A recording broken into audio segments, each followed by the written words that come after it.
Mohon maaf Pak, apa sama orang yang buta dan tidak buta? Pasti tidak sama.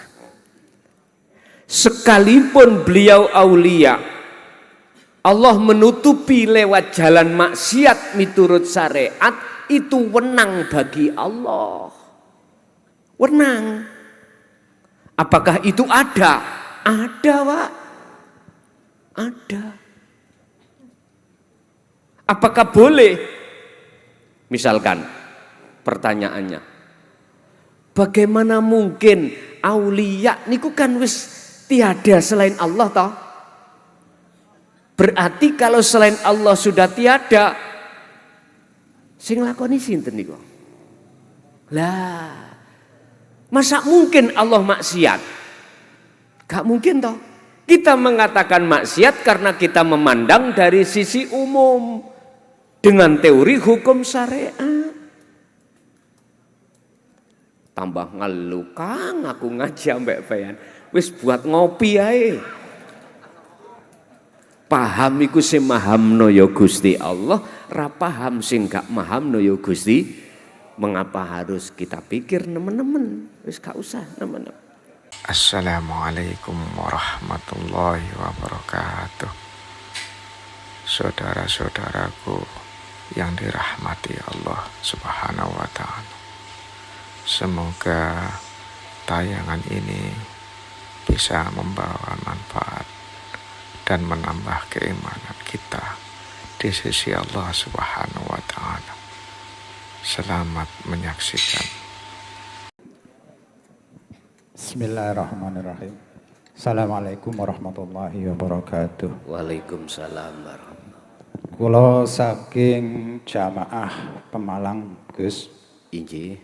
Kula badhe tanglet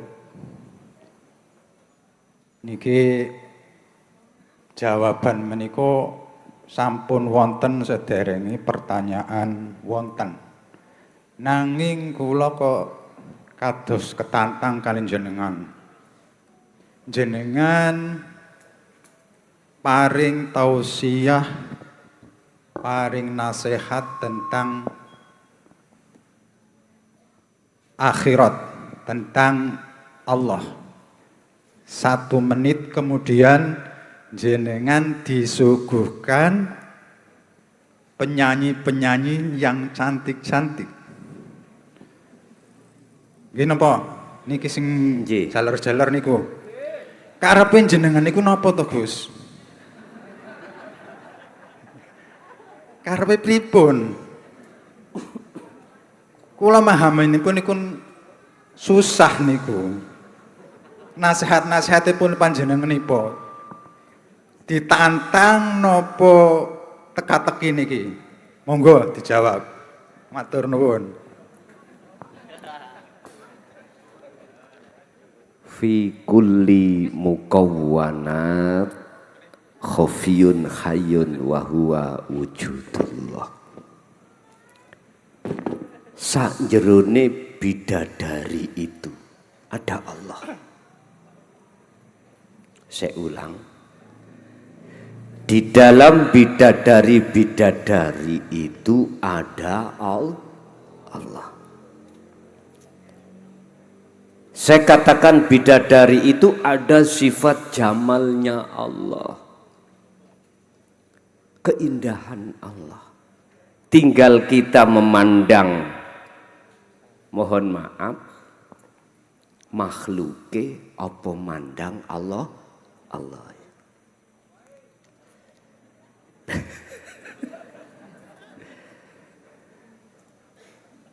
Memang sengaja kami hadapkan yang seperti itu, kata Allah. Yang semata-mata liyabluwakum ayyukum ahsanu amala. Menguji jenengan. Ingat, ini dunia. Tapi di balik dunia itu ada alam akhirat. Tergantung kita memandangnya alam dunia apa alam akhirat. Kalau kita memandang alam dunia, mesti Pak kulo kesensem juga, gak sampean tok. Kulo nggih kesensem. Isok-isok ning ati ngomong ini, anake sapa ya? Wis mikire nafsu itu aneh-aneh akhirnya. Kira-kira gelem tak jak mulih. Lah ngono akhirnya. Gitu ya. Andai kata gak gelem tak jak mulih, misale ya tak gaeno omah nang liya. Lah ngoten nggih. Wis kapan marine niku? Gak ono marine. Makanya dawuh Bang Haji Roma di dalam jaga diri itu menurut kami penting. Penting. Apa? Bagaimana keadaan yang Allah hadapkan yang sebagai ujian terhadap kita, kita itu bisa melewati dengan benar. Tergantung jenengan iki pilih dunya sak akhirate apa akhirat tok. Nek akhirat tok ngene, mandang nang Allah itu secara fisik jenengan gak iso menikmati. Tapi nek sampean minta fid dunya hasanah, lho nek pancen dibagai Gusti Allah gak usah dipikir, mesti teko dhewe. Artinya apa? Nyuwun sewu Mbak nggih, nyuwun sewu, temen nyuwun sewu. Saya berbicara tentang takdir. Saya tidak bicara tentang ilmu ini, ilmu itu enggak. Kalau beliau itu, mohon maaf, iki sing tak maksud. Kalau beliau itu Allah menetapkan bagian jenengan, mesti melok sampean ku. Lho ngoten. Tapi kalau Allah tidak mentakdirkan itu bagian sampean, pikiran sampak ngeluh tuas mikir. Iya. Wala tansa nasibaka minad dunya. Apa yang Allah hadapkan bagian di dunia, jangan kau tinggalkan. Itu artinya kalau sampai tidak dibagi Gusti Allah, gak usah mikir. Tuas badi ngeluh ndak sampai. Lho nggih.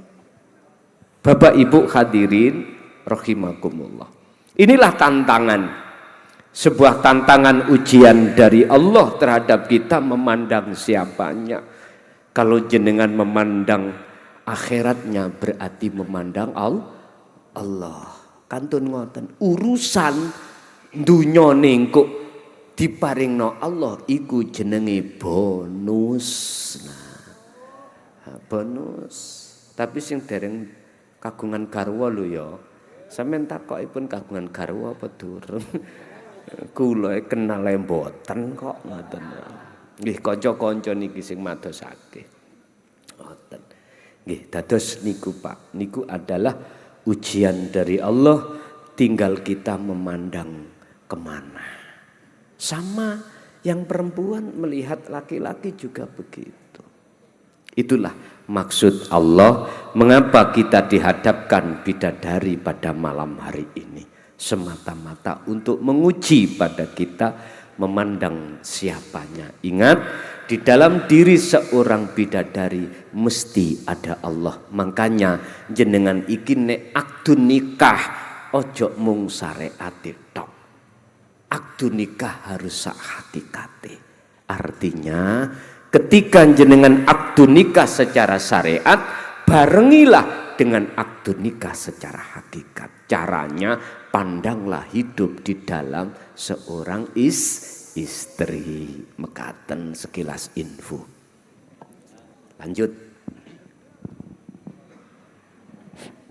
Assalamualaikum warahmatullahi wabarakatuh. Kalau boleh saya perkenalkan, nama saya Muji Supriyanto dari Banyurup Ageng, Kota Pekalongan. Mungkin kalau jaraknya 3 km dari sini. Assalamualaikum Gus, nuwun sewu. Saya ingin bertanya, tapi mohon maaf sebelumnya kalau saya salah.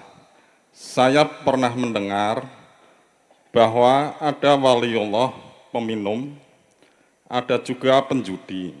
Apakah itu benar? Lantas rohaniahnya bagaimana saat itu? Kalau saya yang ada di makom al-hijab, bolehkah saya meniru melakukan seperti itu? Yang kedua,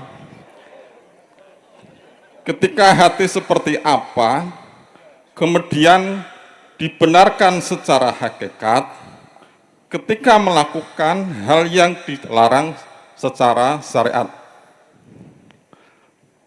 Mekaten, sebetulnya mungkin banyak yang saya akan tanyakan, tapi banyak juga untuk yang lain. Sekian, mohon maaf apabila ada kesalahan. Matur nuwun, wassalamualaikum warahmatullahi wabarakatuh. Waalaikumsalam warahmatullahi wabarakatuh.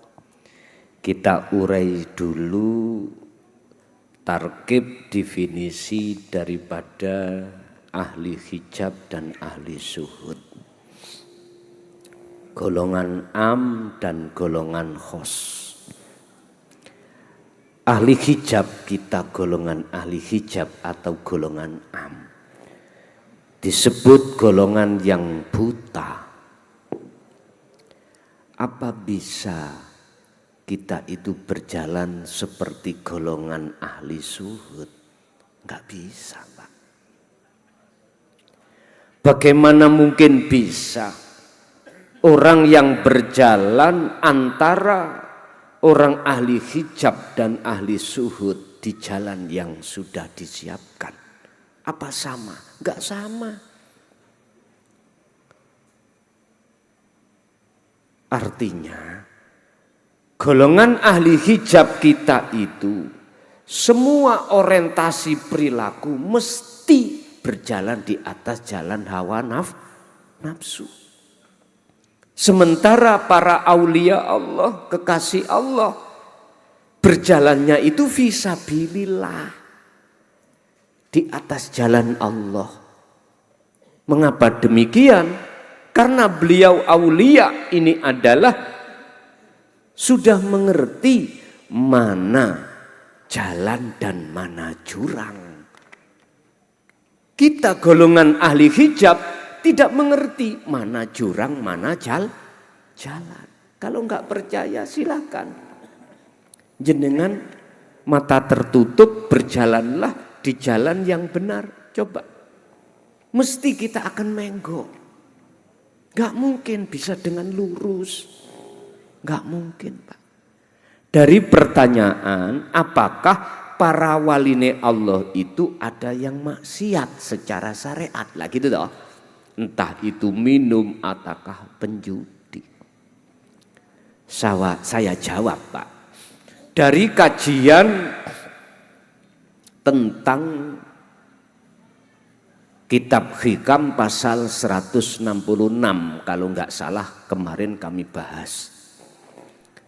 Cara Allah menutupi kewalian hambanya, kekasihnya itu macam-macam, Pak. Supaya tidak diketahui orang lain. Pertanyaannya, apa mungkin Allah menutupi kewaliannya dengan perilaku dohir yang miturut syariat itu maksiat? Jawab saya, kalau Allah mempunyai sifat jaiz, mengapa tidak? Bagi Allah mudah saja. Mudah saja, Pak. Bapak Ibu, kalau diteruskan apakah boleh saya mengikuti, meniru perilaku maksiat para kekasih Allah? Lawang kita ahli hijab. Saya tidak menjawab boleh atau tidak. Saya begini, mungkin saya menjawab sendiri. Apakah kita orang buta meniru berjalannya orang yang tidak buta? Bisa menjawab dewe. Orang lain berjalan pakai motor, jenengan niru pakai motor. Saya menjawab sendirilah. Saya tidak mau menjawab boleh atau tidak. Pertanyaan jenengan saya jawab dengan satu pertanyaan. Dan jenengan praktekno sendiri. Gak usah ada yang nuntun, motor langsung aman pakai pulang.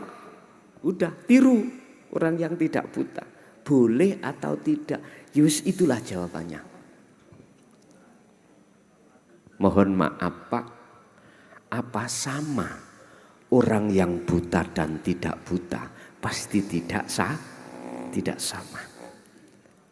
Sekalipun beliau aulia, Allah menutupi lewat jalan maksiat miturut syariat, itu wenang bagi Allah. Wenang. Apakah itu ada? Ada, Pak. Ada. Apakah boleh? Misalkan pertanyaannya, bagaimana mungkin aulia niku kan wis tiada selain Allah toh? Berarti kalau selain Allah sudah tiada, sing lakoni sinten niku? Lah, masa mungkin Allah maksiat? Gak mungkin toh. Kita mengatakan maksiat karena kita memandang dari sisi umum dengan teori hukum syariat. Tambah ngeluh Kang, aku ngaji ambek bayan. Wis buat ngopi ae. Paham iku sing mahamno ya Gusti Allah, ra paham sing gak mahamno ya Gusti. Mengapa harus kita pikir nemen-nemen? Wis gak usah nemen-nemen. Kalau jawaban saya secara radikal, Pak, radikal loh. Ya enggak boleh kita niru. Radikal ya. Tapi aku enggak radikal, enggak mau aku. Sama halnya kula niki memberangus hak asasi jenengan. Kalau radikal ya tidak boleh. Karena kita orientasinya itu berjalan di atas jalan nafsu. Bapak Ibu hadirin, kalau miturut makalah 166 itu matan itu makolai. Nek sarah berarti penjabaran. Niku ngeten. Gusti Allah iku nutupi kewalian kawulane dengan berbagai macam pekerjaan dohir. Kadang dijadikan Allah pedagang, kadang dijadikan Allah petani, pemulung, pejabat, dan lain sebagainya. Intinya, nopo? Ngurus urusan kemewahan dunia. Ada yang Allah tutupi dengan hal itu. Tapi juga Allah bisa jadi menutupi dengan perilaku dohir yang miturut masyarakat gak cocok. Contohnya maksiat. Tapi tidak semuanya orang maksiat itu hatinya itu jadi kekasih. Paham nggih maksud kula? Ngeten Pak. Kantun ningali ning ati sampean. Ati sampean duduknya di mana? Di takholikah atau di tajalikah? Kalau kekasih Allah pasti di tajali. Kalau kita golongan ahli hijab pasti di takholi. Ini tidak bisa Pak. Direkayasa nggak bisa. Nah, untuk menjadi kekasih Allah itu berbagai macam cara. Intinya adalah siapa yang terus belajar hatinya, melatih hatinya untuk senantiasa berzikir, itulah cara jalan untuk menjadi kekasih Allah. Kalau menurut saya sih jangan dulu. Ini radikal ya. Ya gak boleh kita ikut-ikut seperti itu. Sebab makna dan artinya itu enggak sama. Letak enggak samanya gimana? Beliau ketika diterjadikan Allah maksiat, hatinya sudah tidak ada dirinya yang melakukan. Tidak ada. Ini nek cara kula niku biasa ya. orang yang seperti ini, aulia seperti ini, itu biasanya Allah jabut. Namanya aklin wa qalbin. Akal dan hatinya Allah cabut. Makanya disebut orang khos. Orang khos itu orang jadab nih kalau Pak nggih. Orang jadab nih kalau. Laksana jenengan tilem. Jenengan tilem umpama nglakoni maksiat dosa mboten. Mboten. Sampai tilem melakukan dosa. Melakukan maksiat. Dosa apa mboten? Mboten. Sampai ngipi kelon nambah wong liya. Dosa mboten? Mboten wong ngipi. Ya seperti itu. Ngapunten Kang kathah. Sing durung rabi aja dirungokno. Durung ngerti nduk, Pak. Sampean durung ngerti. Jadi seperti itulah. Bahkan mohon maaf, dia tidak tahu keadaan dirinya bagaimana, tidak tahu. Karena sudah enggak ada. Gambarannya itu tadi loh. Jenengan tidur, jenengan bermimpi. Atau jenengan tidur ngelendur. Tahu ngelendur? Kan enggak sadar, mengigawa. Oke, seperti itu. Bahkan ada sebuah cerita Pak, tetap tak ceritakan. Ini orang tidak mimpi tapi betulan. Tapi enggak berdosa, begini. Dalam sebuah kaum itu kena musibah Pak, kaum itu. Apa musibah? Banjir Pak. Sampai rumah itu tenggelam. Semua masyarakat itu ngungsi dalam sebuah masjid karena masjidnya tinggi. Ngungsi di situ semuanya. Lah ketepatan itu ada kemanten anyar. Kemanten anyar tahu nggih? Kemanten baru. Kemanten baru itu wong namanya banjir itu tidak harian, mingguan Pak, belum surut-surut. Terus akhirnya waktu siang itu bilang kemanten laki-laki pada manten perempuan. Yang nanti jam 12 malam di bawah jidor ya. Tahu jidor Pak? Beduk. Nggih Mas. Pas jam 12 malam istrinya lupa ketiduran. Kok ditempati orang lain. Akhirnya sing laki-laki betul Pak tidur di bawah jidor. Terjadilah perilaku seperti itu. Sing laki-laki nggak tahu kalau itu orang lain. Terus habis itu sudah selesai, ya toh. Lah sing perempuan ya gitu sama. Iki sapa sih? Kok tak jar-jarke kok ngene? Singkat cerita, paginya itu ditanya istrinya, "Gimana, Dek? Tadi malam." "Apanya, Mas?" "Mohon maaf, Mas, saya lupa." Langsung kaget, Pak nggih. "Loh, Mbak, dengan siapa aku tadi?" Loh. Ini kan secara syar'i kan sudah enggak boleh, ya toh? Tapi olehnya tidak tahu kalau itu bukan istrinya, yakin itu istrinya. Disitulah Pak, dari hukum itu mengatakan tidak berdosa. Tapi kira-kira saged ta sampean budana lokalisasi lali iki duduk bojoku. Yang mboten saged ya. Mboten saged. Makanya tadi saya katakan ini tidak bisa direkayasa.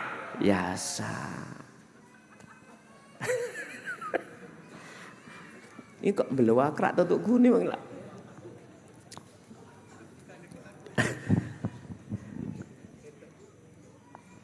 Jadi mohon maaf kalau kita masih golongan ahli hijab, nggih tetep Pak. Tetep kalau jawaban saya dari secara radikal mboten angsal.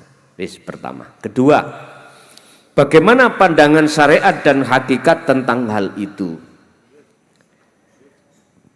Bapak Ibu hadirin rahimakumullah, apapun alasannya, secara syariat sudah dikatakan tinggalkanlah larangan, jalankanlah perintah. Secara hakikat, pandangan hakikat, mohon maaf, beda lagi saya menjawabnya. Gini, kalau toh itu memang jenengan lakukan seperti itu dengan bentuk meniru, meniru orang-orang khos, sementara kita masih coro hakikat ngene. Lah piye kate nyalahno. Mungguh aku mandang dari sisi Allah iku karepe Gusti Allah. Niki jawaban saya. Artinya saya tidak akan pernah menyalahkan apapun yang sudah terjadi. Cuman bagi saya ada apa? Allah menghadapkan kondisi seperti itu terhadap saya. Ternyata jawabannya cuma satu. Belajarlah kau kelasmu klason tentang nyata wujudku iku tidak hanya ada di dalam perilaku taat saja di dalam hukum syariat, tapi wujudku iku juga ada di keadaan maksiat secara syariat. Tolong dibuka di dalam makalah Syekh Ibnu Athaillah pasal berapa saya lupa. Ada 4 keadaan waktu yang Allah hadapkan terhadap kita. 4 waktu itu disebut makhluk, kita memandangnya siapa? Kemananya? Pertama, bala. Kedua, nikmat. Ketiga, taat. Keempat, maksiat. Jadi keempat hal ini Bapak Ibu kesebut makhluk. Tinggal pertanyaannya kita memandang makhluknya atau memandang fi kulli mukawwanat ini khafiyun hayyun wa huwa wujudullah, memandang wujudnya Allah apa memandang wujudnya makhluk. Bagi kita yang tidak terlibat loh ini. Jadi pandangan hakikat kalau menurut saya enggak berani menyalahkan. Karena itu semua kehendak Allah. Mekaten. Lanjut. Assalamualaikum warahmatullahi wabarakatuh. Saya jamaah dari Brebes. Mau nanya Gus, apakah ajaran tauhid ini diajarkan oleh Allah dari para nabi bahkan sampai ke Ajajil? Kalau emang ajaran tauhid ini diajarkan oleh Allah dari para nabi hingga sampai Ajajil, kenapa Ajajil itu, ini pertanyaannya Gus, kenapa Ajajil itu disuruh sujud kepada Adam? Itu maksudnya bagaimana? Mohon penjelasannya. Sekian dan terima kasih. Assalamualaikum warahmatullahi wabarakatuh. Waalaikumsalam warahmatullahi wabarakatuh. Apakah risalah Dinut Tauhid ini juga disampaikan oleh para Rasul? Saya jawab iya. Saya katakan iya karena bukti yang sangat akurat di dalam Al-Quran. Allah menyebutkan dalam surah Al-Anbiya ayat 25, surat Toha ayat 14. Dan juga surat Anbiya ayat 78. Tentang la ilaha illa anta dan la ilaha illa ana. Yang menjadi pertanyaan, mengapa Ajazil ini ketika saat diperintahkan Allah sujud kepada Adam, Ajazil ini tidak mau. Bapak Ibu, inilah yang membedakan antara nafsu, jalan nafsu dan jalan Allah. Inilah dua jalan yang saling berseberangan. Tinggal kita melewati jalan yang mana. Sekarang sejarah kita buka apa sebab Ajazil ketika saat Allah dawuh wa idh qala lil malaikati isjudu li adama fasajadu illa iblis.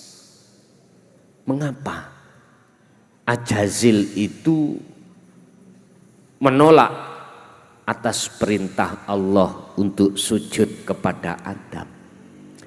Sederhana. Sebab di dalam diri seorang Ajazil itu ada aba wastakbar wa kana minal kafirin. Ada takabur. Ada sifat gumede, sifat ujub, sifat sombong, sifat lebih mulia, lebih ngalim daripada Adam. Inilah alasan yang paling mendasar.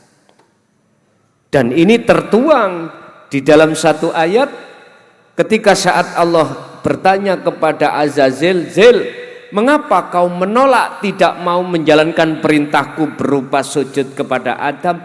Jawabannya adalah sederhana juga, Ajazil. Ana khalaqtahu mintin. Ana khalaqtani mintin wa khalaqtahu. Ana khalaqtani minar wa khalaqtahu mintin. Ya Allah, saya jenengan jadikan dari api. Sementara Adam jenengan jadikan dari tanah liat. Lebih mulia mana? Gusti Allah dibadai, Pak.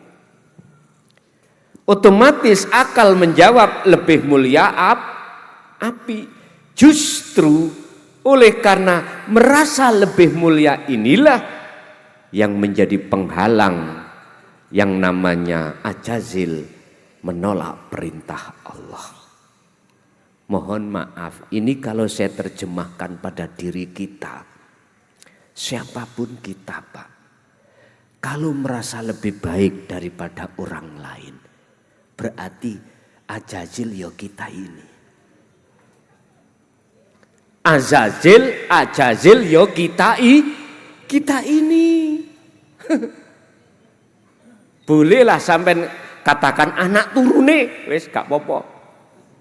Kalau saya mengatakan yo kita ini Ajazil.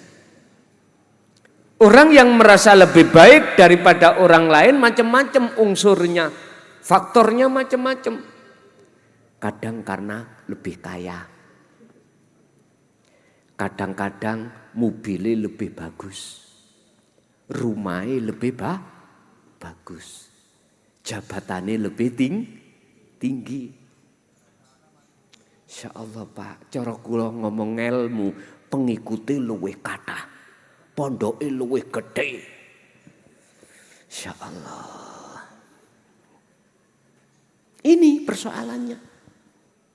Bukan perkaranya itu dinut tauhid belum disampaikan, sudah.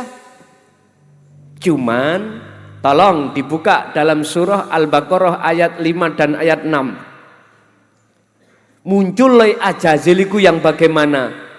Innal ladina kafaru sawaun alaihim a'anzartahum am lam tundirhum la yu'min. Bukan persoalannya dinut tauhid belum disampaikan, disampaikan. Cara Allah menyampaikan macam-macam. Ada yang lewat lewat ayat-ayat yang bersifatkan Qur'aniyah. Berarti isi di dalam Al-Qur'an itu ada ayat yang tersirat. Itulah beliau sampaikan. Udah. Sekarang kita anggap kaum itu gak mengenal Qur'an sama sekali. Mana bukti Allah menyampaikan dinut tauhid? Ngalam. Inilah ayat-ayat yang disebut kauniyah, ayat-ayat yang bersifatkan alam ini. Contoh, mengapa dihadirkan bidadari, penyanyi. Ini kauniyah, ngandung pitutur. Kauniyah lagu, iki kauniyah, pitutur. Maksudnya di dalamnya mengandung ajaran apa, pengertian apa, ini. Alam ini Pak semuanya. Tapi miturut surat Al-Baqarah itu tadi, sesungguhnya orang-orang yang hatinya terhijab. Kafarun itu mboten kula artikan orang kafir, ndak. Tak artikan hati yang tertutup, yang buta. Yang buta. Yang buta mata hatinya, yang tuli kesombongan. Loh, disitulah Pak. Akhirnya ketika disampaikan atau tidak disampaikan dinun tauhid, jawabannya ayat di sini bagaimana? La yu'minun, tidak percaya. Akhirnya apa Pak? Khotamallahu ala qulubihim. Khotama, ngunci, nutup sapa Allahu Gusti Allah fi qulubihim, ing dalem piro-piro atine golongane wong ahli hijab tadi. Jadi Pak, bukan persoalannya belum disampaikan. Sudah, tapi tidak percaya, alasannya itulah akhirnya Ajazil ragelem sujud menyang Adam. Bukannya nyembah Adam, enggak. Di situ kan dikatakan fasajadu mongko gruduk podo sujud sapa malaikat illa iblis kejaba Ajazil itu. Mengapa demikian? Karena Ajazil itu tidak mau menerima tauhid. Lah malaikat lain menerima tauhid. Lah dengan tauhid itu bukannya nyembah Adam, tapi sujud menyang urip di dalam Adam. Bukan kita kesensem bidadarinya Pak, tapi kesensem menyang urip di dalam bidadari. Rapopo sampean sanjang maun I love you. Nangone Allah rapopo. Niku kedai ngonten. Bapak Ibu hadirin rahimakumullah. Jadi Pak, tetap itu jawabannya, tetap itu disampaikan, tapi berhubung tidak percaya, akhirnya tidak bisa melewati keindahan tadi, keindahan dunia. Mekaten pun orang laki-laki samun tigang ya. Sekarang ganti ibu dulu, nanti kembali ke bapak-bapak, barangkali ibu ada, monggo.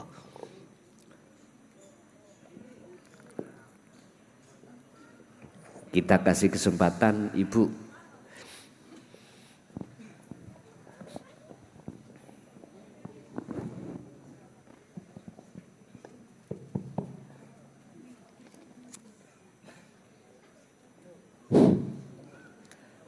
Assalamualaikum warahmatullahi wabarakatuh. Waalaikumsalam warahmatullahi wabarakatuh.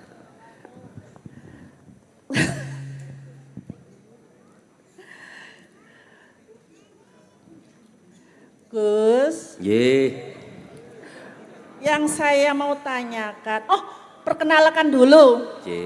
Nama saya Ibu Warsuni dari Pemalang, Gus. Pemalang bergetar gitu loh. Bagaimana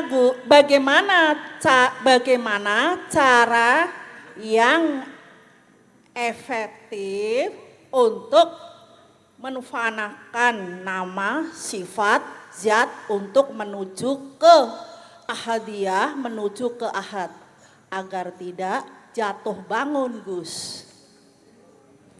2, di hati ini sudah merasa tentram, nyaman, merasa aman, dan hati kadang mengucapkan, ini loh yang hak, dan itu loh yang batil. Semua itu bertanda apa ya Gus? Mohon penjelasannya sayang.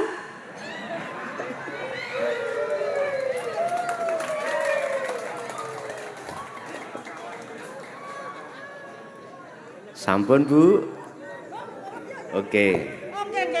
Kesupen sayang, kesupen. Assalamualaikum warahmatullahi wabarakatuh. Waalaikumsalam Gus, warahmatullahi wabarakatuh. Kaifiyatu fana usifa wa asma wa dzat wa af'al ilal liqa'illah. Bagaimana cara secara spesifik dengan cepat kita untuk memfanakan sifat asma af'al dzat. Ini berkenaan dengan dawe Allah di dalam hadits qudsi, Pak, yang berbunyi, janganlah kau sembah namaku, sifat dan dzatku, tapi sembahlah aku. Dan ini jawabannya juga di dalam Al-Quran surat Toha ayat 14. Innani anallah la ilaha illa ana fa'budni wa aqimis sholah li dzikri. Jawabannya di setiap akhir kalimah itu mesti ana, ingsun. Bagaimana cara kita untuk memfanakan sifat, asma dan lain sebagainya? Sederhana Bu. Jangan pernah dalam hati ketika saat keadaan Allah hadapkan muncul aku nih makhluk. Cepat. Saya ulang. Janganlah pernah dalam hati muncul keakuan makhluk ketika saat keadaan apapun Allah hadapkan. Inilah cara maksud pengamalan la haula wala quwata illa billah. Jikalau itu sudah terjadi pada hati panjenengan, otomatis dengan sendirinya muncul dalam hati sampean ini keakuan Allah. Otomatis nih. Dan itu boleh karena keakuan makhluk itu sudah tiada. Makanya saya katakan al-halat ketika saat mengatakan la fi jubati illallah itu sudah benar. Karena makhluk dalam diri hati al-halat itu sudah tidak ada. Dan atau di Indonesia sejarah Syekh Siti Jenar mengatakan aku Allah. Itu benar karena di dalam diri Syekh Siti Jenar itu makhluk sudah tiada. Tapi akhirnya menjadi persoalan perdebatan karena apa? Karena munculnya itu keluar secara syariat. Iki jadi masalah. Padahal itu sesungguhnya pitutur. Saya katakan tidak apa-apa, jawabannya di dalam surah surat Toha tadi ayat 14. Innani sesungguhnya saya, ana iku ana, yo saya iku Allah, yo aku iki Allah. Sing ngendika sinten? Yo Allah, bukan si makhluk itu tadi. Oleh karena kita memandangnya makhluk, akhirnya menuduh makhluk itu menuhankan diri sebagai itu Tuhan. Inilah letak salah fahamnya di sini. Fa'budni, sembahlah aku. Loh, aku toh sing disembah. Jadi nama Allah sudah tidak ada, gitu. Sifat yang enggak ada, zatnya juga tidak ada, tinggal aku. Wa aqimis shalah, tegakkanlah salat semata-mata lidzikri, supaya sadar bahwasanya tidak ada kecuali aku. Semata-mata jenengan iki menegakkan salat untuk berzikir, ingat pada Allah. Bahasa syariat ngono. Bahasa hakikat sadar kalau kita tidak ada. Ngoten lho niku asline. Pun satu. Nomor dua. Dengan begitu, tanda apakah min alamatihim hadza haqqun wal batil. Ketika saat saya sudah menemukan kedamaian hati, sehingga saya dikasih pengertian mana yang hak dan mana yang batil. Ini tanda apa? Itulah Pak Bu, tanda salah satu di antara jikalau hamba itu sudah jadi kekasih Allah. La khaufun alaihim walahum yahzanun. Siapa mereka? Alladzina amanu wa kanu yattaqun. Surat Yunus 62-63. Tanda kekasih Allah itu adalah mereka yang hatinya tidak ada rasa takut, khawatir, gelisah. Siapa mereka? Mereka yang tidak hanya beriman tapi juga ihsan. Wa kanu yattaqun, itu adalah posisi jenengan sudah di ihsan. Itulah makom makrifat pada Allah. Ibu malih. Assalamualaikum warahmatullahi wabarakatuh. Waalaikumsalam warahmatullahi wabarakatuh. Pak Gus, kula kenalan, kula saking Pemalang Gondang. Kula badhe tanggleg, kula sampun nderek Thariqah Naksabandiyah sampun dengu. Kula niki badhe nderek tanggleg ilmu tauhid lan makrifat, badhe nglakoni zikir asrar, sirur asrar. Pripun Gus Mulason? Pun kula cekap semonten mawon. Wassalamualaikum warahmatullahi wabarakatuh. Waalaikumsalam warahmatullahi wabarakatuh. Jikalau jenengan nderekake atau menjalankan dzikir sirul asr, berarti jenengan ada peningkatan. Mestinya harus gitu. Sebab gini Pak, ketika kita sudah beraktivitas di dalam kancah thariqah itu apa? Jalan menuju dan bertemu Allah. Jikalau tidak dibukakan kunci jalan untuk menuju makrifat, nggak bisa wusul. Makanya saya katakan itu peningkatan, karena itulah dzikir tersebut sebagai kunci jenengan ini bisa masuk ke makom musyahadah, makom akhirat, makom ihsan ada di situ memang. Sehingga saya katakan tidak hanya boleh, menurut saya wajib bagi kita sebagai pelaku jalan menuju pada Allah. Lah, mulai awal sudah saya sampaikan, walaupun jenengan itu hanya mengikuti di YouTube tanpa pernah bertemu saya, terus jenengan ini dong paham, jenengan jalankan, itu sudah otomatis Allah izinkan. Jenengan gak usah apa iki sah apa enggak ya. Wong aku gak ketemu orangnya. Lah ngono dah. Wis. Yang mempunyai kunci semua adalah Allah.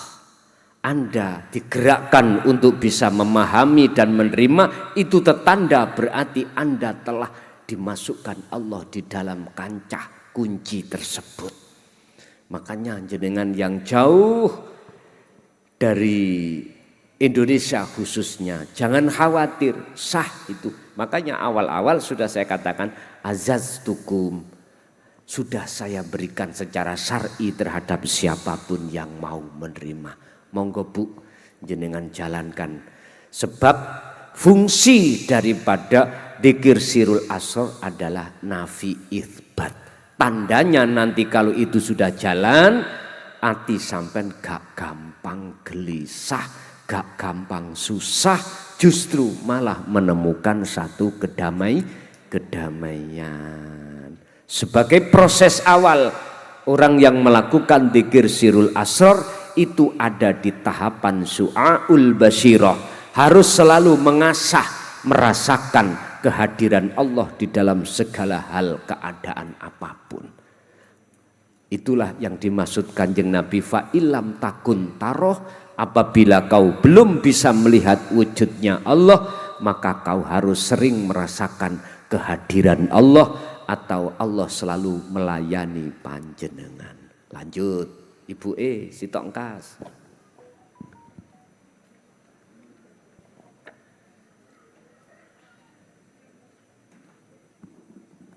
Mboten wonten. Ibu sik ngene ibu wis gak enek baru nang wong lanang.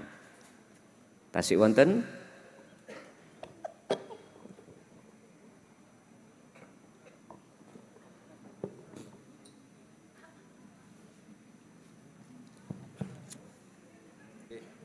Assalamualaikum warahmatullahi wabarakatuh. Waalaikumsalam warahmatullahi wabarakatuh. Ngapunten Gus, kula jamaah saking Kedunguni. Niku badhe tanglet Gus. Kula niku nate angsal wejangan saking tiyang sepah. Lah kula niku dereng ngertos makna lan artinipun tiyang sepahipun punika sampun kliwat pejah Gus. Lah dugi sakniki kula dereng ngertos arti wejanganipun. Dos pundi? Nggih. Kayane niku ngangge basa sanepan Gus. Nggih. Sanepan ingkang sepindah niku kayugung susuhing angin Gus. Kaping kalih galihe kangkung. Niku maknane napa Gus? Matur nuwun Gus. Wassalamualaikum warahmatullahi wabarakatuh. Waalaikumsalam warahmatullahi wabarakatuh.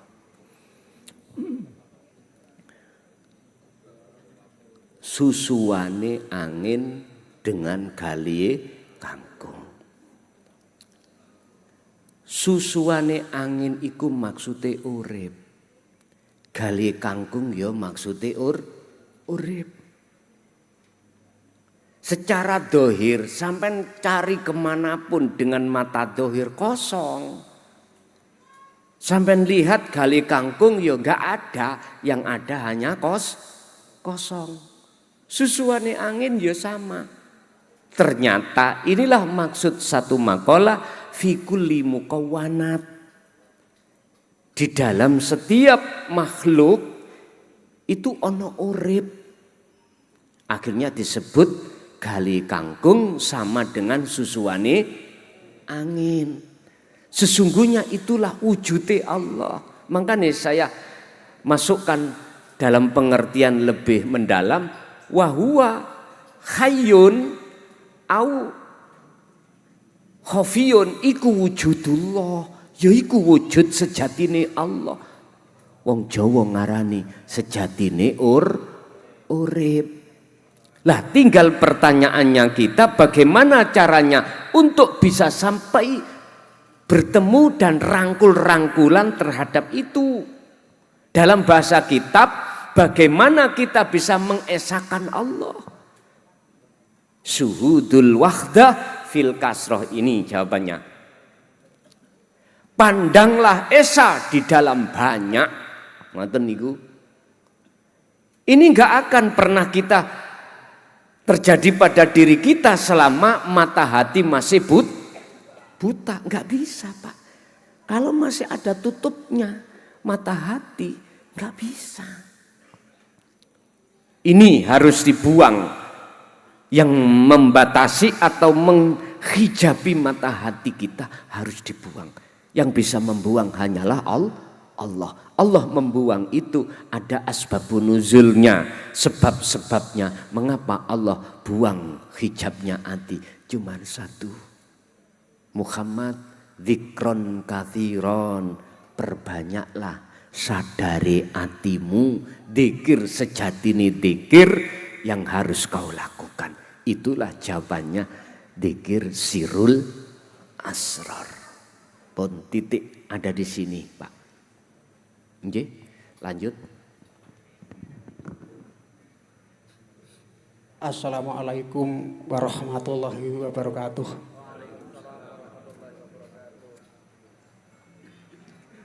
Kula badhe taken utawi curhat napa wedharan pripun ngoten. Ngapunten kawula Bapak Rio saking Karanganyar Tugu Duren, boten Karanganyar Solo. Oleh karena suatu umat menolak atau tidak menerima ajaran atau risalah dinul tauhid atau dinul haq, maka Allah akan membinasakan suatu kaum itu. Ngoten nggih Gus. Utawine mangkana fi hadhihi a'ma fahuwa fil akhirati a'ma wa adzalu sabila. Artosipun nggih menawi kula utawi sinten mawon wonten gesangipun sakmenika dereng saged kenal Allah utawi makrifat, mongko niku sing dinamani utawi diwastani sesat, dan itu kesesatan yang semakin sesat. Lah padahal anggonipun kula utawi kaum menika ngertos utawi saged mengikuti menika kan saking Allah juga. La fa'ila illallah, la maujuda illallah. Lah niku wedharan utawi wejangane supados saged kangge penguatan ngoten Gus. Kadang kula nggih hampir tiap malam mengikuti utawi bolak-balik baik sing live maupun sing tunda. Kados-kados sing nggih kadang sok paham, tapi kados saya malih sok kados kawur ngangin ngoten niku Gus. Mbok menawi nggih sing lintune nggih sok wonten sing sami napa nggih. Menika setunggal. Lah ingkang kaping kalihipun kula inget napa niku wejangan utawi keterangane saking panjenenganipun Gus Muhlarson Rosid ingkang kawula mulyakaken. Sinten kemawon tiyang ingkang berjalan wonten pelajaran utawi risalah menika nggih menika dinu tauhid, artine jahidu sabilillah, jalan mengenal utawi sagete bertemu Allah. Jangan dikira kita akan dibiarkan begitu saja, ngoten Gus. Lah kleresan menika kula dereng dangu sing mengikuti senaosa saking YouTube. Nggih, alhamdulillah wonten sing pertemuan utawi pengajian langsung wonten sing Pekalongan duka ping pinten ping gangsal napa pinten. Lah dalam perjalanan menika kula estu-estu menika sing siapapun sinten kemawon sing berjalan utawi ngambah dalan iki jangan dikira akan mulus-mulus enak-enak begitu saja. Tidak, ternyata kula ngalami Gus. Tepate nggih sasi siam wingi niku ngantos yah menten. Mungkin secara umum utawi secara lahir disebut napa niku ujian. Niku nggih tiba tiyang sanes tiyang nggih sanes tingkat beratipun. Utawi nggih arupi-rupi ujian utawi cobaanipun. Kados sing keterangane Gus menika, bisa suatu orang atau stakom diuji lewat harta benda yang tadinya kaya raya, usaha enak, bisa tiba-tiba atau entah karena disebabkan apa langsung jatuh, usaha macet dan lain-lain sebagainya. Dan kalau saya amati sendiri, bisa juga ujian itu tidak hanya harta atau kekayaan, pun sebaliknya ketika kita dihadapkan atau dikasih Allah dalam suatu keadaan yang sebaliknya daripada kaya atau enak itu. Misalnya seperti saya dikasih ujian, anak saya itu kalau dibilang mungkin bahasa sini apa nakal, apa bandel. Untuk ukuran saya atau untuk ukuran kebanyakan mungkin bandelnya itu kelewatan. Dari kecil saya berusaha bagaimana caranya agar anak saya itu kalaupun tidak berhasil, kalaupun tidak baik-baik amat, ya minimal tidak rusak-rusak amat ngoten Gus. Di antawise nggih kula sekolah ke TK nggih ten RA, ten MI. Lah wingi-wingi niku ngapunten iki sedayane menawi rada ngene curhat nggih. Nggih. Wingi niku Gus nggih ngoten niku. Terus larene kula ingkang alit kula matur ampun emosi semua dari Allah niku kan kula nggih. Nate lari kula sing alit niku berarti sakniki 18 tahunan lah niku. Kula ajak napa? Kula ajak ngaji niku. Ampun emosi niku masih kok pertanyaane nggih. Masih nakal niku nggih saking Allah ngoten. Lah jawab adike aku Pak Ngenwar kakak yo juga karena Allah ngoten Gus. Nggih. Lah menawi dalam keadaan kula perjalanan kula dereng saged napa sing diwastani makrifat utawi ketemu Allah. Kula sing kawur kanginan, kok kula dening Allah dipun katakanlah ajal menika pripun ngoten Gus. Nggih. Mbok menawine semanten dumateng sedaya jamaah ngapuntene mbok menawi kula kedangon napa kepripun. Matur nuwun dumateng Gus, dumateng sedaya mawon. Assalamualaikum warahmatullahi wabarakatuh. Waalaikumsalam warahmatullahi wabarakatuh. La yu'minuna kulluhum jami'an nas ghadaballahu alaihim. Orang-orang yang tidak beriman terhadap ajaran Allah untuk mengesahkan Allah, sebagian besar di antara mereka itu akan dihanguskan Allah, digodop Allah. Maksudnya apa digodop itu? Ya hati kita dijauhkan dari ketenangan jiwa. Yang kaya takut miskin, yang punya jabatan takut kehilangan jabatan, yang punya pengaruh takut kehilangan pengikut. Bapak Ibu, itu terjadi terhadap siapapun kalau hatinya menolak tentang ajaran tauhid. Sebab ajaran tauhid itu fungsinya adalah mengesahkan Allah. Untuk bisa mengesahkan Allah harus meniadakan selain Allah. Lah berhubung itu ditolak, otomatis siapapun kita akan mendapatkan azab ghadab dari Allah tersebut. Pun satu. Nomor dua, man tariqut tauhid ila ma'rifatillah la yadunnu idza kanat yusron. Barang siapa yang berjalan di atas jalan tauhid dengan tujuan ila ma'rifatillah la yadunnu idza kana yusron. Jangan kau kira itu mudah. Gak mudah bagi siapa dan mudah bagi siapa? Jawabannya gini.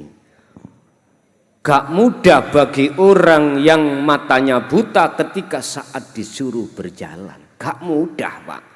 Susah. Tapi bagi mata yang tidak buta, mudah sekali sampai tujuan. Nah, sekarang yang terpenting adalah ketika kondisi kita masih dalam keadaan buta kepada Allah, bagaimana itu tidak buta? Itu loh maksudnya. harus terima pertama dinut tauhid, kedua harus amalkan fungsi dinut tauhid. Lah ketika saat saya mengamalkan berjalan ini kok yo belum sampai tujuan, kok ajal menjemput, bagaimana ini? Pak, buka dalam surat Al-Ankabut ayat 5. Barang siapa dalam hatinya ada keinginan untuk bertemu Allah loh ya. Di situ ayat itu Allah berjanji.